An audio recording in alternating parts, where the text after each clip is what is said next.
And good morning, everybody, and welcome back to Money in the Law, My FM 101.3, with your host, Jay Marston. It's that guy from the Marston Law Group, and I'm John Droyan from Main Effort Financial.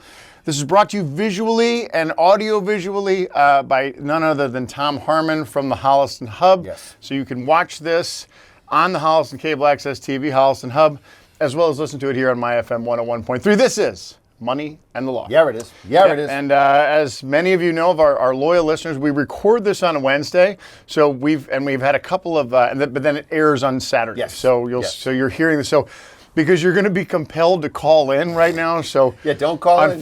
You can go to the website. You can call in, but you're going to be calling somebody here. Yeah. We'll schedule some calls if some calls need to be scheduled. But let's put it together. There may be a caller. There may be some people out there that are going to hear some and may feel strongly about what we talk about. Yep. And unfortunately, you have to go to the website and then weigh in. I assure you, open. I promise you that if we get something on the website, that we'll be more than happy to bring it up and discuss it. We'll address it on air. Yes, we will. Ad nauseum, right, which is how we do it. Yep. So just a quick review, what Money in the Law is. It's we talk about all things that have to do with finance and money and investing and planning and retirement and all that fun stuff. Legal junk and investment junk and we also talk about like packaging up your plan to kind of pass this on when you shuffle off legacy this mortal planning, coil. all that good. All the buzzwords, all the keywords. And as we all know, there's a lot of things that play into kind of these financial things. There's a lot of things that play into law, right? Because law is law, right? A lot of things drive what happens. A lot of this is driven out of a certain location or a certain area of the country. Kind of ground zero for a lot of this stuff. We kind of take our lead from what's going on down there. This is true. Yeah. This is true. Yeah. And that's kind of where all the law, where it all starts, right? That's where that's the center of it. Big buildings with big columns, lots of marble, lots of granite, lots of history, lots of tributes, lots of busts, lots of pictures of dead presidents. Yeah. And so we're going to talk about, and this is again, for those of you, for our loyal listeners, it's almost weird. It's beyond weird. Well, we've been fighting this for this has been like an off-topic discussion of ours. We've kind of said, is it time? Not yet. Yeah. No. So I think, instead of, I think what we're going to talk about is we're going to talk about kind of what just happened recently in the beginning of November, which was the new election. And there is a new president-elect, actually an old president-elect that's here. So, and I don't want it to turn into just like I want to focus. At least this is what I want to talk about as I'm thinking about it, because there's plenty to talk about. I want to talk about kind of, let's talk about reality. All right, we're going to talk about the reality of what's happened, because think about it. What we're talking about is the presidential election just happened, and the former president came back and won in what you could almost potentially call not a landslide victory, but a decisive victory. I wouldn't say landslide, but I would definitely say, it's like the old Who line, right? Meet the new boss, same as the old boss, right? And so it was with a little bit of conviction. Let's just say it that way. A little bit more than a little bit, I think. Because from where we were before, from the 2020 election, that, of course, that one is, I think is it still under protest? Because, there's a lot of that. It's funny. I was amazed at how, there's a lot of talk, obviously, leading up to the election about how crooked and how criminal every aspect of the voting process was. And then once the results of the election rolled in, I looked. I didn't hear a lot of that anymore. I don't know where. Are they on a different website? Is there a new platform I think they quickly cleaned it up. I think maybe it was that. I think the story, the way it was explained to me, was because there was so much complaining and belly aching about it. We got to do something about it. That made it better. That made it better. There's a reason. There's a reason that there's an alligator in your office that keeps away the chimpanzees. And then somebody says, well, can you prove that? And you say, well, I don't know. I don't want to remove the alligator. But it's clearly working. It's clearly working, right? So this is the same idea. If you say it enough, it happens, and here we are. So so again, there's the politics is politics, right? And this hasn't changed. This has been going on since the beginning, since we first got this thing rolling, right? Yep. And it's kind of this and that, and kind of this game of, because again, remember, we live in a which all of us, I think mostly you could probably say to the person, I enjoy living in a democracy where the people have the choice. And that's kind of I get a little I've enjoyed it. I get a little soapboxy about it, right? Sure. Especially because, like people, because people will talk and kind of give America a hard time. And it's funny, we have as I'm looking out here, it's all flags, right? And with the big flags right there. Yeah, you can't really see it. Stuff out there, yes. Yeah, so I'm kind of a purist when it comes to America and the United States, right? So I love it. I love it. I love America, and for all of its faults and for all of its flaws, America is, just to be clear, we were the first ones to kind of do this. Yep. We were the first ones to say, hey, listen, the way we do it before is that there's like a king, and then that guy passes on to the next guy and to the next guy, and that's how that's how people are in charge. And that seemed to have worked for a couple thousand years. It maybe worked longer for as long as Yep. It kind of worked for forever, Sure. right? Yeah, sure. Yeah. Until a couple guys were like, hey, listen, you know what? We're over here, he's over there. A couple guys sitting around in Boston, ripping through a couple of pints of ale, saying some Sam Adams, right? Actually, no, it was actually Sam Adams. He's like, guys, this round's on me. This round's on me. He wasn't making beer, just buying it that night, right? Yep. So and what happened is they're like, hey, you know what? This isn't working. We're smart. We're smart enough to do this. And you know what? It's nerve-wracking. It's scary, and we're gonna give it a shot. But I think it's better if we kind of take care of this ourselves. Yep. And you know what? We don't have this kind of royal lineage, this like bloodline to work with. So you know what we're gonna do? We're kind of start from scratch. We're gonna start from scratch. So I got an idea. Blank slate. Let's write it down. Let's write it down on a nice piece of parchment paper. Get the good stuff. Yep. Get me a couple of turkey feathers and an inkwell. We're gonna write some stuff down. We're gonna write some stuff down. Some guy and you know what? This is back before computers and anything like this. So they're writing. Actually writing out. And it keeps rolling down. Like you got to keep pushing it back. It wasn't like that old fax paper. It just kept rolling. And up. It's not like you had one of those good pens. I mean, you're dunking and writing. You're dunking, right? Yeah. Takes a while. So they wrote it down, and of course that became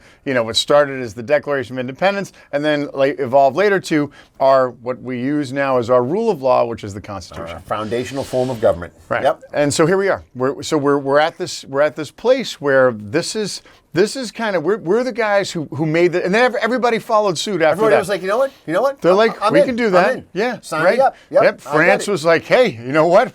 Watch this. Seems to be working out for you guys. Let's give it a whirl. Yeah, sure. And so.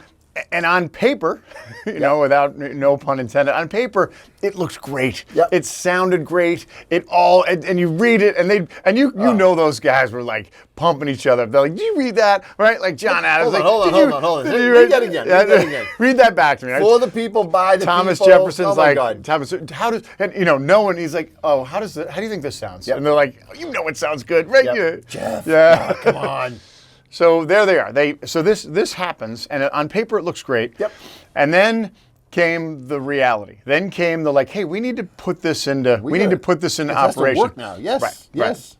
And there was a guy that kind of was in the middle of it in the beginning, and this guy was like the right guy, right? Because everybody looked at this guy like he was. They actually looked at him and kind of, because in their minds, like the Pavlovian response is like you were drawn to strong power, strong leadership. Of course you were. Right. Sure. And there was this guy, and his name you've heard his name pretty much everywhere in every town, sure. on our street, our thoroughfare. Right. Yep. Exactly. Yep. His name was George Washington. So that's right. So this guy. GW. Yep. So he decides, hey, you know what?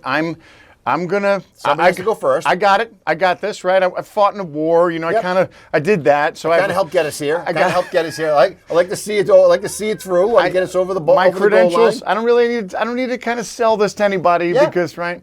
And then from there it started, and that's where and then everything that's happened since then. All of the highs and lows of American history has kind of gotten us there. But remember, everything was based on that one piece of paper, that one doc, right? That one, and was it perfect then? God, no. Is it perfect today? Absolutely not. No, because you know what? We had slaves back then, and that was and some guys are like, what? Why is that a problem? Right? Yep. Yeah, well, it is. It's a problem for a whole bunch of reasons. It's a problem. So let's fight a war over it. And a real war. Yep. And like the most deadly American war where most Americans died in that war because they're fighting each other. Yep. And so all of the highs and lows and everything that we've done and accomplished and all of our failures have all kind of been driven through this document. So now here we are. Right, so here we are. We're getting to this. We're at this space right now where you have the president who was elected in 2016, fair and square, and he loses in 2020, fair and square, Yeah, fair and that's square. right. Yep. And now, and then all of the baggage that kind of came along with the individual, came along with all of the his approach and all of his the all stories, of his history, all of everything, his whole backstory, goes. And that all happens, and then. What happens, and we're saying it out loud, the American people, our people, right? Everybody here, like, not everybody, but the majority. Yep, everybody said, voted. You know what? We're gonna vote, and most of the people, the majority of the people, enough of the people said we want that guy back. Yep, we want him back. Yep. And for a host of different reasons, and that's the fascinating thing, right? Because it's like, well, wait a minute, because you have some people that are just so anti-Trump and just like, how could you vote for him? How could you vote for all with it?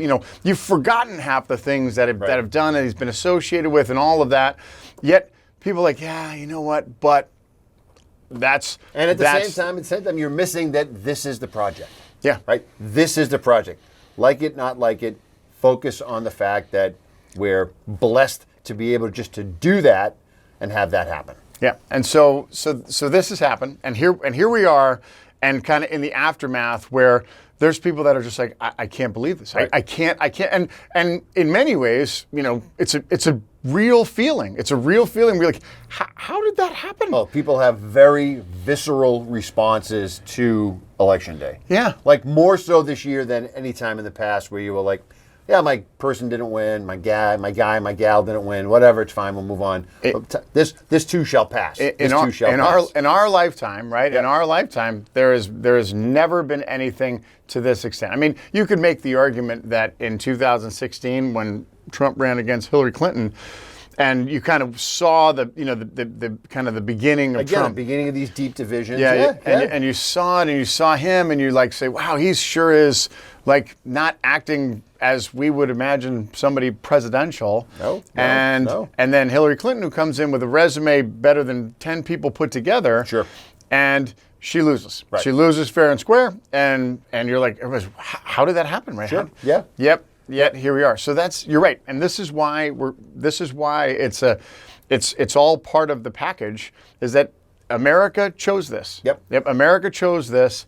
And so I want to talk about kind of the reality of what, what we see as what your choice actually means. Okay. What your choice actually is going to, and as it, with all of kind of the and I have some theories, right? Again, This is just, my own opinion, but some theories of kind of why it happened, kind of how, again, the political dynamic, you as being a seasoned politician, you understand that elections are elections, right? They're choices. They're choices, and there's a science and there's an art to it as well. And just kind of how this election happened, where people were like, how could he lose 4 years ago? Right. And then all of this happened. And then what? How does it? And then here we are. All right. So we're gonna take a quick necessary needed break. We're gonna unpack that, and then we'll be right back. So don't go away. This is kind of a treat for everybody here. This is a one-off for us. We've been putting this on hold for a long time. So here we are. All right. So don't go away. We'll be right back. And you're back. Money in the Law, My FM 101.3. Jay Marsden with the Marsden Law Group. John Drohan, Main Effort Financial. Before we dive back into this, I do want to give a shout out to one of our loyalist, long-time listening fans who every time, if we for some reason run a rerun, if you will, because we're not able to get a new recording going, she's always the first one to text me and say, rerun? Which is my mother-in-law, the great Bobby McGaffigan. Oh. She's a little under the weather right now. I hope she's listening. She is a religious listener. I know that 11 o'clock they run for the radio on Saturdays, so I hope she's feeling better. We're thinking about her. Bobby, we love you, and hope you're feeling better. All right, Mrs. McGee, I hope you feel better. Fantastic. Yeah, and thank you for listening, and thank you for taking care of your son-in-law. He's he's very special to all of our people here in Money in the Law world. Yeah. So I hope you're feeling better. All right. So, were you shocked at the outcome? Nope. No, I wasn't. I put it this way: I wasn't shocked. I wasn't. I wouldn't have guessed it. Right. But from as far as being like, oh my God, I never would have imagined this had happened. I knew it was going to be close. Yeah. And I had a feeling it was going to be closer than it was last time. Yeah. For a myriad of reasons. For a whole host of reasons, sure. Yeah. But I wasn't super shocked. I guess I was like. When it all played out, I was a little bit shocked that it was that decisive. Yeah. That it was like, everybody, right? Yeah, I was a little surprised at run of the table. That surprised me quite a bit. Right, and then of course kind of the down ballot of everything that happened. So now you have the Senate, and most likely the House of Representatives is all going to move to the majority of the Republican Party. Yeah. I was surprised that those races weren't a little bit more of a. I knew that I knew the top end of the ticket was going to be tight. I was surprised at how not tight the lower end of the ticket was. Yeah, that was what surprised me. So it happens, right? And so in your mind, like after you kind of like, did that really just happen? Yeah. Now, then you start thinking about it, how did that happen, or why did that happen? Why did that? And I kind of got a vibe of this from like just kind of talking like in my world, sure. Right? And you as well. And remember, we live in Massachusetts. Oh yeah, it's a different animal. It's different than my sisters live in the Midwest and they travel throughout, and they're like where you live. You see you'll see kind of some kind of vehement Trump supporters, sure.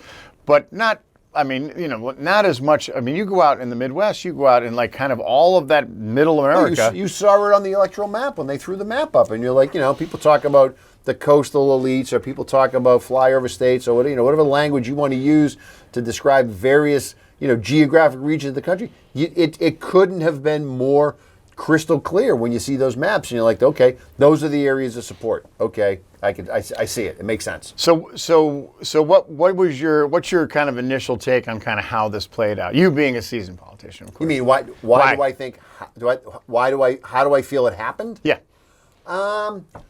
I think there's just a general dissatisfaction with government. That's what I think. I think that people feel like they're not being listened to by certain parties, if you will. I mean, we'll pick on the Democrats. I think people feel like, look, all of the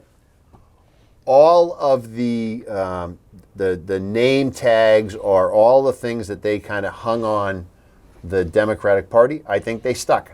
Now, whether they should have stuck, whether it makes sense, whether those things are real and true, that's a different animal. But I just feel like every attack, I don't know how helpful after the first election, after the first debate, Biden stepping down, I don't know if that made people feel like the fix was in, and they just don't like to be, a lot of people like to be told what to do, right? So when people feel like I didn't have a chance to vote, I don't know if Vice President Harris would have won a nominating. Well, she did run in the primary, last time, that's right. And got less than 1% of the vote. So you can make that argument, like, well, when she went in, that's right. And so I don't know how she would have done if they had opened up the floor and said, hey, you know what, make your case. I don't know how well making her case would have gone. I don't have an answer to that. So I think a lot of people might have felt like, our decision was taken away from us. This is where you get back to this idea of party elites making decisions about what we get to choose without getting a say ourselves.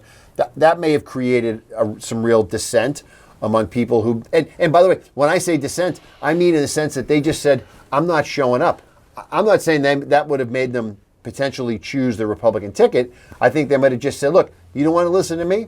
I'm staying home on election day. And I think that's, or even, I don't, you're not selling me on it. I just like the little voice inside my head say, I'm not sure about this. Yep. Right? I don't feel good about it. Right? Yeah. It's like that. Yeah. It's like I don't feel like I don't have this like, oh, I absolutely want. And again, credentials aside or anything like that. I mean, Kamala Harris she's an accomplished woman. She's an accomplished, has done more than most people will ever do, like in 10 lifetimes. She's got a great political resume, same as Hillary Clinton had a great political resume. Now, that's one thing, and then the other thing is it's messaging. Yeah, and you got to get your message out there, and you got to, and I think that's now.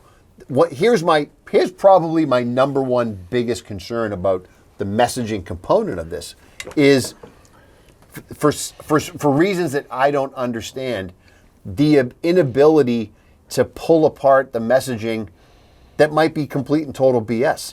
That's the part that I've struggled with, the most, right? For the last 8 years, right? Yes, yeah. Yes. And you see this now as a lot of this like these post-election, kind of the after action reports where people are now being now are understanding, well, hold on, wait a minute. I was led to believe this, right? And these are all, in a lot of ways, these are tropes, right? But I was led to believe, and I voted because I was told that Mexico was going to pay for the wall. Okay, well, that didn't happen. And by the way, that was never going to happen because there was no way to make that happen, right? Now this conversation around, well, the tariffs are going to really make a big difference. And then you understand how tariffs work. Well, I know what I was told about how tariffs work. Okay, well, you were told something that's probably complete and total BS. Well, we'll get into that. We'll get into that. But this is my point. You asked about messaging. This is my point, right? Someone's messaging, right or wrong, someone's messaging was better. Someone's messaging landed better. Absolutely. With the right people who said, that's enough to motivate me to get to the polls. Yeah, that's enough to motivate me to get to the polls and not vote the way I voted last time. Yeah. And to overlook kind of some of the things that I know are there, but really at the end of the day, and this is where I feel like it gets to, and you kind of touched on this, is like, okay, wait a minute, you're not listening to me because you're making all these decisions for me. Like President Biden said, yep, I'm going to run for re-election. You're like, really? Are you gonna? Right. And then he can't, and he's right. Like, I'm unable to do it. And then, so now it's like the only way to do this is to have one more, to have the vice president come and try and run. Sure. And, if I'm a voting Democrat, or if I'm concerned, like, I'm like, hey, well, wait a minute, is she the best? I mean, right. I don't know. And again, nothing against her. But there wasn't the normal process. There wasn't the normal, like, where you kind of as a voter or the party collectively as a voting party could take ownership of it. And granted, she got all the right endorsements. I mean, the king of the Democratic Party is Barack Obama, for lack of, right? So you get Obama and he's like, look, she's the one, and of course he's going to do that because, that's he's a party loyalist. Beside her, he's like he's the mover. Yeah. Yeah. But at the end of the day, what the message that connected to the American people is like, how is this going to benefit me? Sure. And this is where what I think the Democratic Party, this is where they lost. This is where they said, hey, they missed it. They're like, hey, we're gonna, hey, this guy's so bad. This guy has done so many bad things. Right. This guy has kind of has let you down in so many different ways. Has lied to you for, you've forgotten most of the right. lies that he's told to you over the years, but. So at some point that can't be your message, and right, or that can't be what you're hanging your hat on, I agree. right? I agree. Because then it's like, okay, great, yep, he did, and and all that happened in January 6th and all that. What's in it for me? Yep. What am I getting out of this? Yep. You're and again. They address kind of the special interest groups. They address the, kind of like the kind of the pain points right now. Women, transgender, people who, people of, the immigrants, the immigration issue. They talked about that in the sense that, oh, we're here to help you guys. But then it's like, what about everybody else? Right. What is the, and again, the white American Joe and Mary Lunchpail. Yep, that's the question, right? Like, how are you going to help me? Yep. Where the Republicans on the other were like, hey, we're going to help you, and again, their message is we're going to help you because we're going to make your lives better. Because if we stop, the immigration, crisis where millions, their message is millions of people getting murdered every day, which isn't happening. Right. But that's right. They're telling you that. But you'll be safer. But okay, I'll feel safer. That's something that the average individual can say. Well, of course, why would I vote for somebody who's going to make me safer?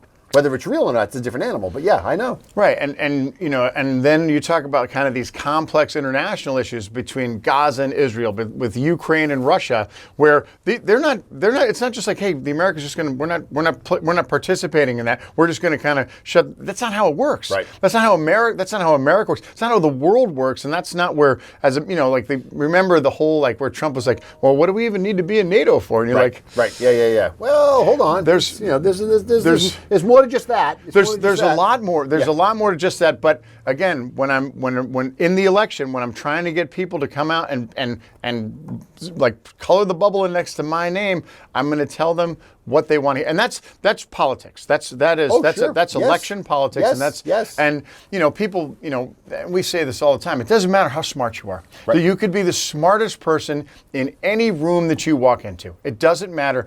And you're like, well, why don't they make the smartest person the president? Why don't they make the smartest? Because all that matters is if you can get elected. Yep. And if you and it doesn't matter how smart, doesn't matter how talented, doesn't matter how your insight, doesn't matter your caring heart, it doesn't matter if you can't get elected. And that's and when you think about like the politics that happens with all of the members of Congress, right?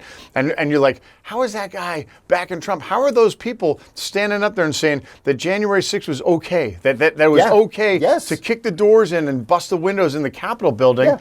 In an event to subvert an election. And we've always said this. We've always said that, you know what? I'm convinced of this, that there's people in Congress, like senators, they're smarter than the average bear, right? See, I used to think that. Yeah. I don't think that anymore. I used to think that. Yeah. I mean, I used to think that because of the reasons that you just mentioned, which is, it used to be about, it takes a lot to get there. It takes a lot to arrange the deck chairs. It takes a lot of that to make that happen. But now we live in this world of just like the theater of the absurdity, and then it doesn't matter anymore. That's not what it's about. You're just kind of performing. It's all performative to this certain individuals. And they talk about this a lot. You'd sit in these, you see these things on C-SPAN that nobody in their right mind would ever sit through because it was boring policy stuff. And that has now been transformed into, I just need, when I have my 5 minutes to ask the person who's here to provide information to us so that we can make a wicked smart decision, I don't spend my time doing that. I spend my time getting a video bite or a sound bite that I can then go put on my website to show everybody that I'm kicking some ass up here for you. Yeah. And by the way, I got nothing out of my 5 minutes time. And even the 15 things that I hurled, at that witness were all wrong. But here we are, right? That doesn't matter. But my constituency, the people that are going to keep me in my position, the people who are going to show up and vote, did I do something so that I stay in their good graces? Yeah. That's really what it's come down to. So let's swing this back to money in the law, right? Let's swing this back to so here you are. Okay, so everybody who has kind of said, you know what, this is going to be better. The majority of, so we'll just say America, the majority of Americans, this is a better direction, have said this is what we want, right? And then there's the people that no matter what Trump says, it's the whatever he says, it's gospel. He's right. Yep. Yes, the election was stolen. Yes, all of the charges and all of the things that he has been charged with and convicted for. Wash it's all political nonsense. Yep. It didn't really happen. Everything, it didn't happen. Everything's normal. So there's that group. Yep. And then there's the rest of them. right? Yep. Then there's the rest of the people that are like, yeah, well, I don't necessarily think so much about Trump as much. I care about America. Yep. And I feel like he cares about America. Sure. So let's talk about that America, which we're about to enter, right? Yes. We're about to enter after Christmas. This is where we're going to be, right? Yep. And so this America is now going to be. Remember, so we understand that there's a majority House and majority Senate, yes, right? Yes. And then there's a majority conservative Supreme Court. So decisions are going to start to get made, right? And then you have your incoming president, who, oh, by the way, the Supreme Court just confirmed that you can't. As long as he's doing something within what's deemed as the scope of his job, scope of his official acts, he can't be charged or convicted of any crimes. Well, and that's in general. And then on top of that, there's this Justice Department memo, if you will, that's been floating around for 1,000 years that everyone hangs their hat on, that says that a sitting president can't be prosecuted. So all of this, anything that somebody might have a problem with, has to wait until post his presidency, and then it has to pass that test, which is, was this done in the scope of his official acts, right? And look, you can almost make anything sound like the scope of your official acts, and then the question becomes, does somebody have the will to say, look, that's BS, right? January 6th, in the scope of my official acts, I believed that there was truly fraudulent activity going on to the degree that it altered the potential outcome of the election. Is that real? Can you provide any evidence of that? No, I can't, but I firmly believe that was going on. So anything I did related to January 6th is inside the scope of my official acts. Is it malarkey? Maybe. Are you going to sell 9 wise souls on the Supreme Court on that, or are they going to take the other road, which says we're not going to do that? We're not diving into the political fray. Or are you going to get 2/3 of the Senate?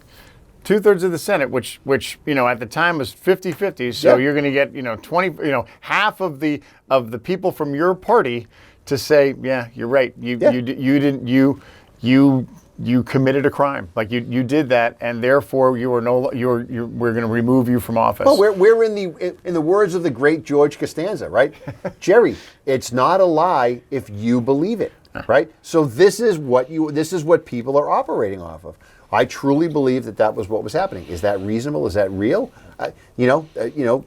Put two people in a room and they can disagree on it. So there's just enough slack in the line that I think is going to let a lot of this stuff start to really show up. It's going to be a problem. So if this circles, we'll start with money. So if this circles back to the money piece, so after the election, the market pops, right? The market's everyone's flying. Everybody's happy, like, oh, this is great, And remember, that was a critical part of the messaging of the Republican Party was that the economy is going to better. We're making America great. First of all, the messaging from the Republicans the economy was so bad. Was that the economy's in the tank. Yeah. Right. And the messaging was that people are putting the economy in the tank on purpose, right? And then go back to what you said earlier. Talk to any smart economist. They will tell you that for the most part, the president has little to nothing to do with the performance of the economy, right? If you come into office and you inherit a phenomenal economy, it's luck. Yeah. If you come into office and you inherit a recession, it's just the throw of the dice. That's just how it works. But that's not going to be the messaging. What's going to happen is anything that was even remotely put in place during Biden's administration to make changes that are going to trickle through the system will all be attributed to the current administration. So now, but again, that's the political game. That's like, okay, Sure. we're messaging that way but here we are. So now you're here, and your economy that really wasn't, there's an unemployment. The unemployment numbers we're at nearly like a low of unemployment, right? Which is one of the kind of major indicators. So, but everybody who kind of bought into this and said, yeah, it's going to be better for the economy because the economy is so bad. We're going to bring it back. We're going to make it better. Right. who, if you talk to him, you say, okay, articulate to me what's so bad about the economy, and then and then dumb it down even more and say, what's so bad about your economy? Oh, well, I haven't gotten a raise in 2 years. The first thing everybody jumps to is inflation. Yeah. Inflation. Was inflation high? It sure was. Yeah. Was it high as a result of the hangover effects from the pandemic? Talk to an economist. They'll tell you, yeah, it was. Think about it. Think about the trillions of dollars that were like fire hosed into the economy and into the global economy, so we didn't go into depression. Yeah. Like, this is, people don't understand, like, the economy shut down, and the United States government, the United States and the world government all started pumping money to everybody. You remember, everybody got money. Yeah. Everybody got money. Businesses got money. Like, my daughter was a student. Everybody got money, and everybody got money on the heels of a complete and total contraction, because nobody was buying anything, nobody was making anything, because you couldn't, because everybody was in lockdown mode. Right? Yeah. The entire globe was in lockdown mode, and then what happened is we kind of went, like, the party started because we could all go back out and start spending money again, and then they gave you more money to spend. So what'd you do with it? You spent it. So yes, supply chains went bonkers. And again, so the natural kind of the truly natural reaction to that is that inflation is going to go up, because again, the economy, it's not like any government, it's like the American government says, okay, we're going to raise inflation by 2 points. That's not how it works. You understand that because we live in this capitalistic society, that it's based on supply and demand. So these headphones right now, if I wanted to sell these headphones, and I'm going to say, you know what? I'm going to sell these headphones for $10. And then Tom walks up to me and says, I'll buy those headphones for $20. Why wouldn't I sell that to him? Why wouldn't I say, okay, here you go for $20? Yeah. And then you turn around and say, I'll give you $30 for them. And I'm like, well, why? Whoa, sorry, Tom. Here you go, $30, right? And that's how it works. And it's not because, and people always by the way, guess what? Everybody else who makes headphones, guess what they start selling the headphones for? Yeah, $30. That's right. Because, and this is the other thing about the economy that people think they talk about, like, oh, well, these big greedy corporations, the corporations. Understand that how corporations work. Now, there are corporations that do make a tremendous amount of money. Yeah. But on the whole, if you own a company and it's not a not-for-profit company, sure, your responsibility is to make a profit. Your responsibility is to make money. You have a responsibility to your shareholders to do that. To your employees, to your shareholders, yes, who, oh, by the way, we'll get to the stock market, who own your company. Essentially, they're owners of your. That's right. And so, but they say, here's money.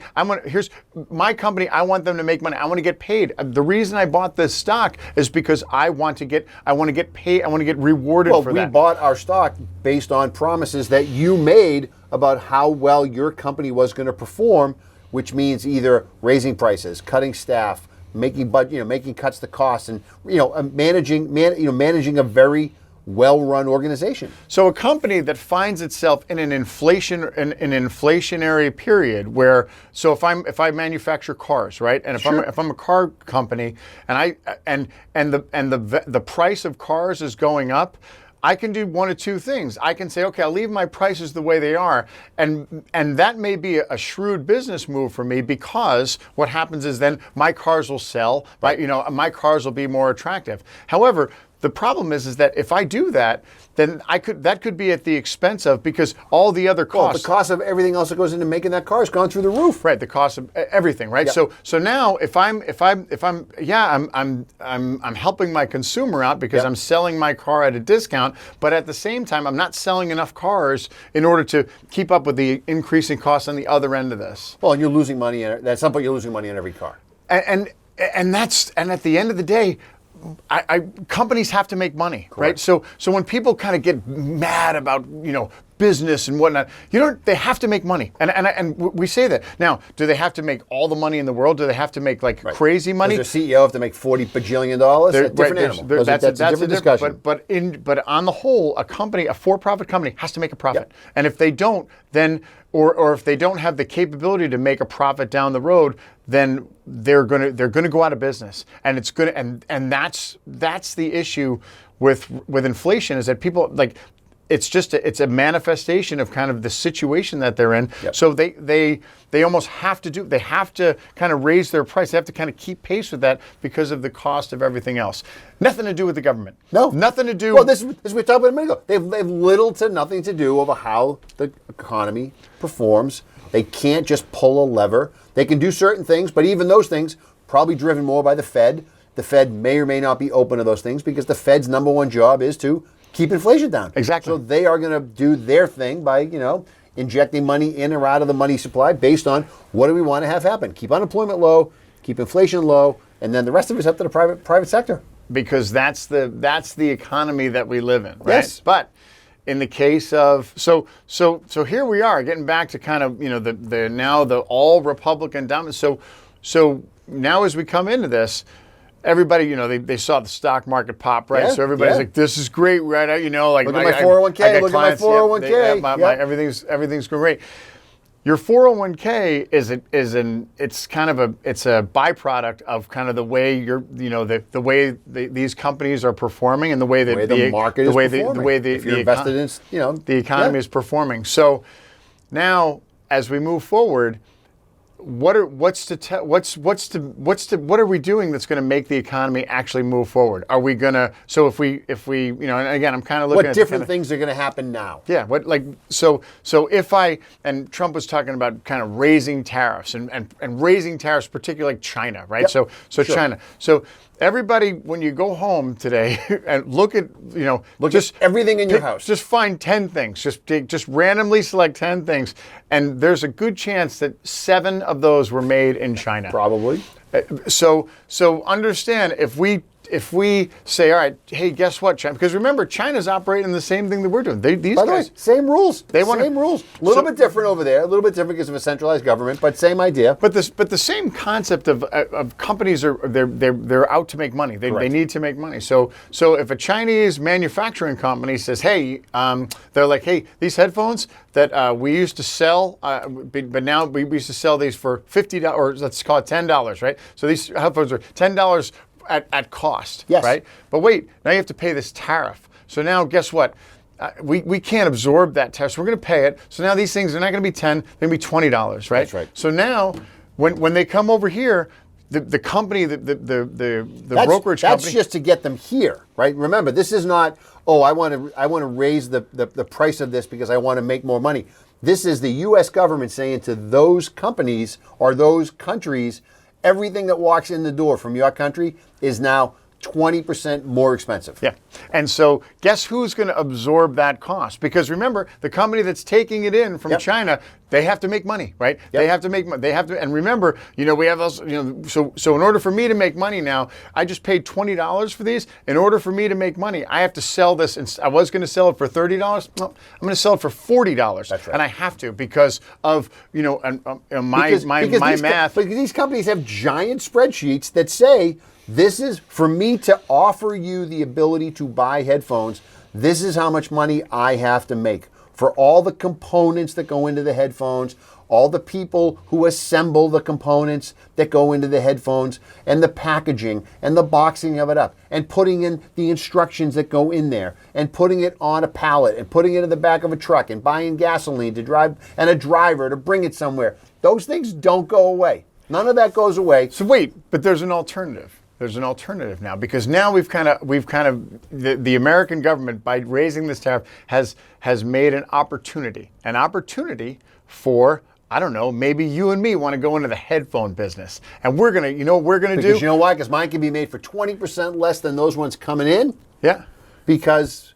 But wait a minute, can they? That's your question, right? That's your question. So it's like, okay, listen, hold on. I'm not paying a tariff, right? I'm not paying that tariff. No, those are made overseas. Those are going to be a 20% bump on those. We're going to make these in Holliston. Yeah, we're going to make them in Holliston. Okay, so what I'm going to do is I'm going to open up a manufacturing factory in Holliston, or maybe the one in Upton, like right down the street. There's that big. I'm going to build a factory there, and we're going to make these headphones, right?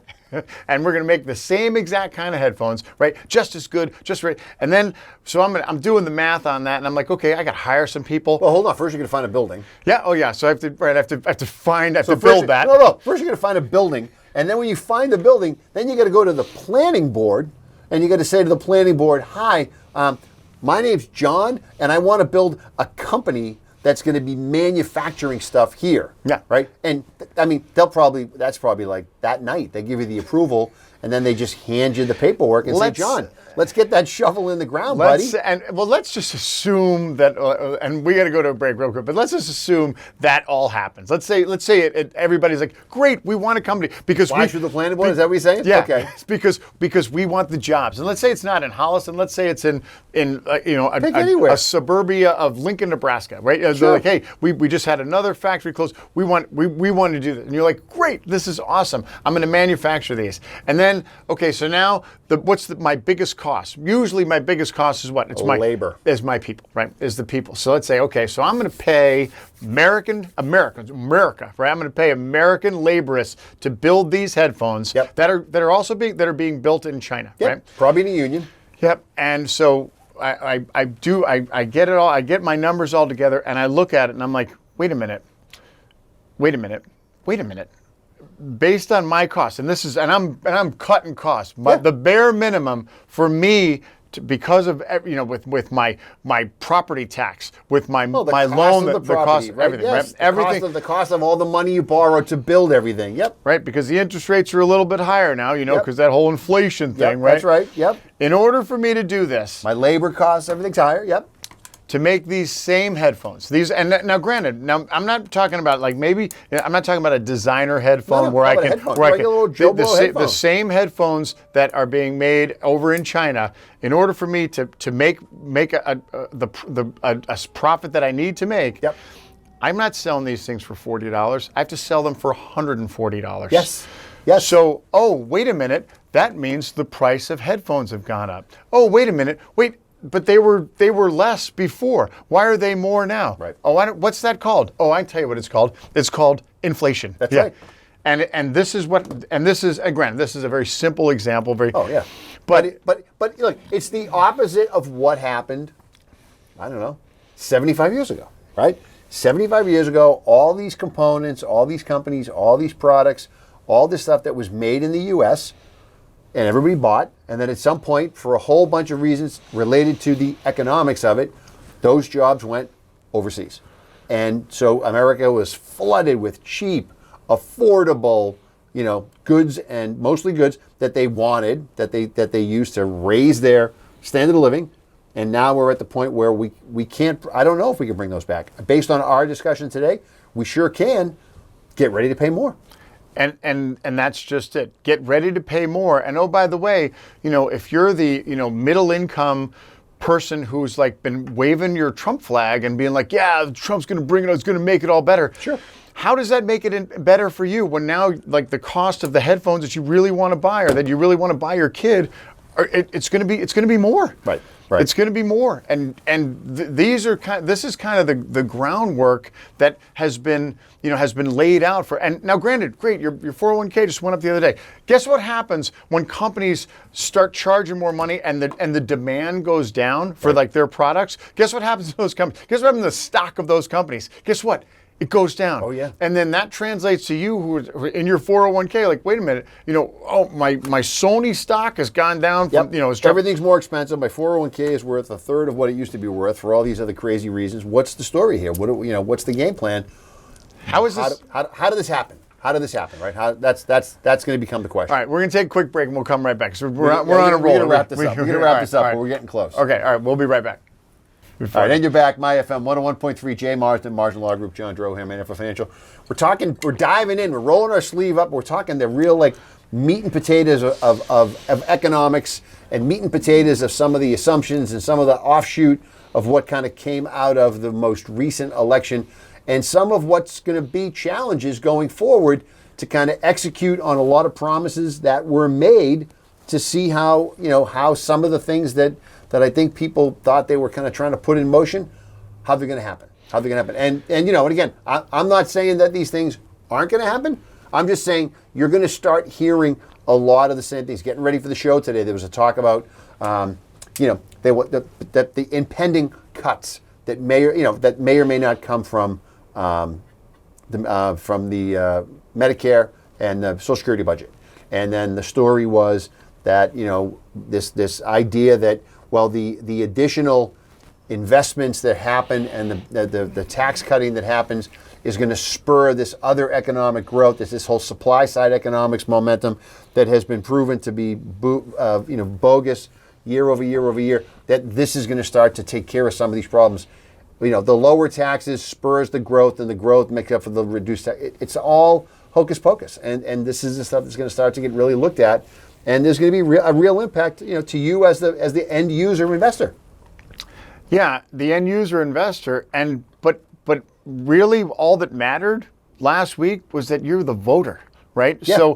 So for the majority of people in the United States, this is what you asked for. The die has been cast. Yeah, this is what you asked for, and that is the beauty of America. Like you have made this choice, That's what right? makes this system fantastic. Yep, and so this is the again, we talked about kind of the all the the politics and the feelings that you have about the candidates or like that aside. You made this choice based on the information that you were told. Well, that's a great point, right? Put the candidates aside, because now decisions are going to be made at the government level that are now going to have ripple effects throughout the economy. And this is where the rubber meets the road. This is where you're going to start to see how these things are going to play out. And I don't have an answer to how they're going to play out because we haven't seen the proposals yet. I just know what was kicked around during the campaign. But campaigning is different than governing. So the kind of the people, like the majority, and we talk about the majority, and in my mind, again, this is my own personal belief, is I feel like that what carried the day on election day was what's in it for me. Sure. What is going to and this is kind of it's a normal human reaction to kind of not think kind of, all right, well, what's so. When you think about, let's talk a little law stuff now. You think about some of the people, particularly on the Democratic, on their highlight sheet of people like transgender people, women's rights, women's rights. So all the things that were that are very serious and real, super personal right. Agenda items. Yeah. So if that's not it's not that I don't care about women, or let's say I don't care about, I don't have an opinion on transgender, but I don't care about them. But the bottom line is, when you cast your vote, you're saying, well, I don't really care about me. I care about how the economy and my what you are saying, but you're also saying out loud when you're voting is well, that's not as important to me. Right. That women's rights isn't as important to me as is whether or not I'm going to do better economically. You have to assess, again, whether it's this election or any election, you have to assess the candidate on a wide-ranging spectrum of positions on certain things. And then, yes, people will come in and some people will be voting basically around a particular issue, a particular item that they say, look, this thing really means the most to me. And this is driving the boat for me on this. Sometimes it's economics, sometimes it's personal, things that are very personal to people. There's no end to them, and you can't always easily wrap them all up into one nice, neat bow and say, it checks all the boxes. So people are picking the boxes that mean the most to them. And what's going to happen? What has happened in the past, and what is happening now is there's a lot of people that do feel strongly about women's rights, that do feel strongly about transgender medical capability and all of that. They feel or about caring, having America be caring for the immigration issue of people who are who get thrown on a boat and sail across. There's so many layers to the immigration issue. So the people do care about that. So the bottom line is, at the end of the day, we're all kind of on this, passenger ship together, right? We're all on the journey together. And the beauty of America is that we can all disagree, but we're all still on the boat.